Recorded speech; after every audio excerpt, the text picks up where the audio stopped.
கிறிஸ்துவுக்குள் பிரியமானவர்களே, இந்த நாளுக்கான மாலை நேரம் பண்ணா அப்போஸ்தலனாகிய பவுல் ரோமருக்கு எழுதின நிருபம் 14வது அதிகாரம் 21வது வசனம். ரோமர் 14:21. ரோமன்ஸ் 14:21.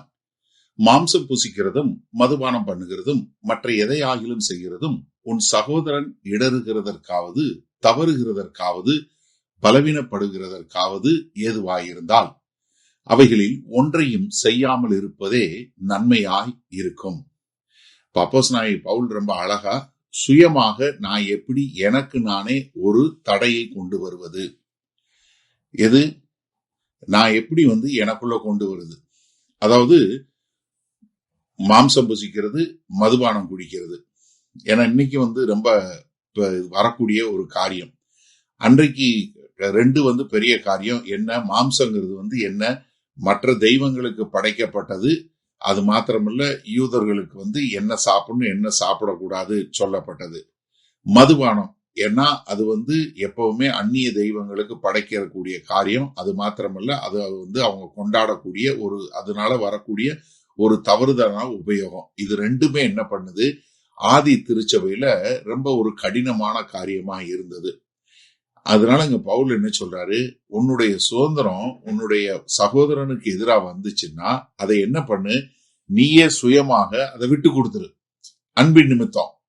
அது மாத்திரமல்ல, மாம்சம் மதுபானம் அது மாத்திரமல்ல, மற்ற எதையாகிலும் எதுனாலும் சரி, எந்த விதமான ஒரு நடக்கையா இருந்தாலும் சரி, எந்த விதமான ஒரு கலாச்சாரம் இல்ல ஒரு பாரம்பரியம் இல்ல எந்த ஒரு காரியமா இருந்தாலும் சரி, உன் சகோதரனுக்கு அதுக்கு இடைஞ்சலா இருக்கும்னா நீ என்ன பண்ணாத, செய்யாத. நீயே உனக்கு நீயே ஒரு காரியத்தை விட்டுரு. அது சொல்லிட்டு அதுல அடுத்து சகோதரனுக்கு 3 காரியம் சொல்றாரு. ஒண்ணு என்ன, இடறுகிறதற்காவது. அதாவது இடறுவது என்று சொல்லுவது என்னன்னா, அவனுடைய மனசாட்சியில இடரப்பட்டு அவன் பாவத்துல விழக்கூடிய ஒரு காரியத்துல போகக்கூடியதாக. ஏன்னா உன்னுடைய சுதந்திரம் அவனை என்ன பண்ணக்கூடாது, அவனை கொண்டு போய் பாவத்துல விடக்கூடாது. முதல்ல இடறுகிறது, ரெண்டாவது தவறுகிறதற்காவது. அதாவது அவன் அதனால தவறி அவன் என்ன, அவன் அவனுடைய மனசாட்சியில குற்றப்பட்டவனா ஆவிக்குரிய முறையில குழப்பம் அவன் ஒரு இது இல்லாம போகக்கூடியது. அது மாத்திரமல்ல, அடுத்து பலவீனப்படுவதற்காக. அதாவது ரொம்ப நாட்களுக்கு அவனுடைய ஆவிக்குரிய முறையில அவன் ரொம்ப ஒரு மோசமான நிலைக்கு போகக்கூடிய ஒரு காரியம். அப்ப இந்த 3 காரியத்தை சொல்றாரு. ஒண்ணு இடறுவது, இன்னொன்னு தவறுவது, மூணாவது பலவீனம் வாடுவதற்கு. இது ஏதாவது ஒண்ணுக்கு ஒரு காரியமாய் இருந்தா இத நீ செய்யாமல் இருப்பது நல்லது. அப்ப என்ன, இத நீ என்ன பண்ணணும், நீயே விட்டு கொடுக்கணும். நீயே, அதாவது சுயமாக. ஏன்னா நீங்க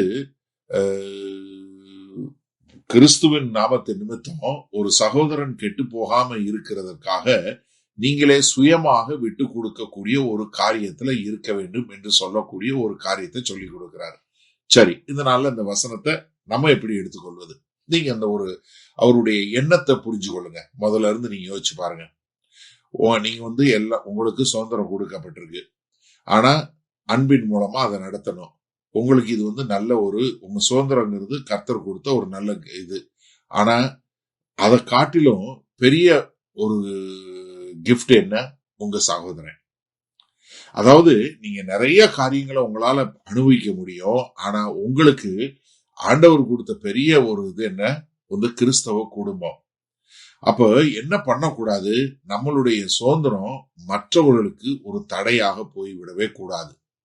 அப்ப நம்ம அடுத்தவங்களுக்கு ஒரு பெரிய ஒரு பிரஷர் போட்டோ அவங்கள இது பண்ணக்கூடியதாக இல்லாதபடிக்கு நம்ம என்ன பண்ணணும், சுயமா நம்மளே வெறுத்து மற்றவர்களை பாதுகாத்து, எப்படி கிறிஸ்து அவர்களுக்காக மரித்தார், கிறிஸ்து அவங்களுக்காக அன்பு செலுத்தினார் என்று சொல்லக்கூடியதாக.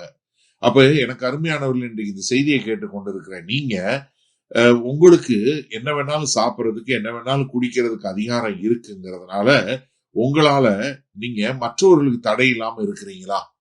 சிந்திச்சு பாருங்க.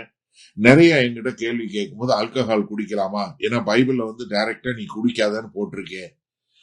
என்னன்னா நீங்க யோசிச்சு பாருங்க, ஒருவேளை அப்படி போட்டிருக்குன்னு சொல்லி நீங்க ஒரு ட்ரிங்க் குடிச்சிட்டு உங்களால சும்மா இருக்க முடியும். ஆனா இதேத மற்றவர் நீங்க குடிக்கிறீங்கன்னு சொல்லி அவரும் எடுத்து குடிச்சு அவர் கண்ணாமண்ணான்னு குடிச்சு அவர் அந்த பாவத்துல போய் அழிஞ்சு போயிட்டாருன்னா அது யாரு பொறுப்பாகும்? நீங்க. அப்போ இங்க வேத வசனத்தின் அடிப்படையில் நம்மகிட்ட கேட்கறது என்ன? நீயே சுயமா இதை விட்டு கொடுத்து தேவ அன்பை காட்டக்கூடியவனா வாழ்வையா, வாழ மாட்டாயா? ஏன்னா உன் சகோதரன் ரொம்ப முக்கியமான காரியம். அப்போ உன் சகோதரனுக்கு என்று நீ உனக்கு கொடுக்கப்பட்ட சுதந்திரத்துக்கு ஒரு லிமிட் வைத்து கொண்டு நீ அந்த அன்பை வெளிக்காட்டு என்று சொல்லக்கூடியதா. அப்ப எனக்கு அருமையானவர்களே, உங்களுக்கு கொடுக்கப்பட்ட சுதந்திரத்துக்கு நீங்களே வாலண்டரியா ஒரு லிமிட் போடுவீங்களா? வல்ல பிதாவே, இதோ எங்களை அழைத்த தேவன், நீங்க எங்களுக்குன்னு ஒரு சுதந்திரத்தை கொடுத்துருக்கீங்க, அது உண்மை. அந்த சுதந்திரம் நன்மையானது, அது உண்மை. ஆனா அந்த சுதந்திரம் ஒரு காலம் எங்களுடைய சகோதரனுக்கு தடையா இல்லாதபடி நாங்களே சுயமாக அதை தடை செய்ய அதற்கு ஒரு அளவை கொண்டு வர எங்களுக்கு ஞானத்தை கொடுக்க வேண்டுமாய் இயேசு கிறிஸ்துவின் மூலம் ஜெபிக்கிறோம் வல்ல பிதாவே, ஆமென். கர்த்தர் உங்களை ஆசீர்வதிப்பாராக. நாம் நாளை காலை தினசரி தியானத்துல சந்திப்போம். Good night.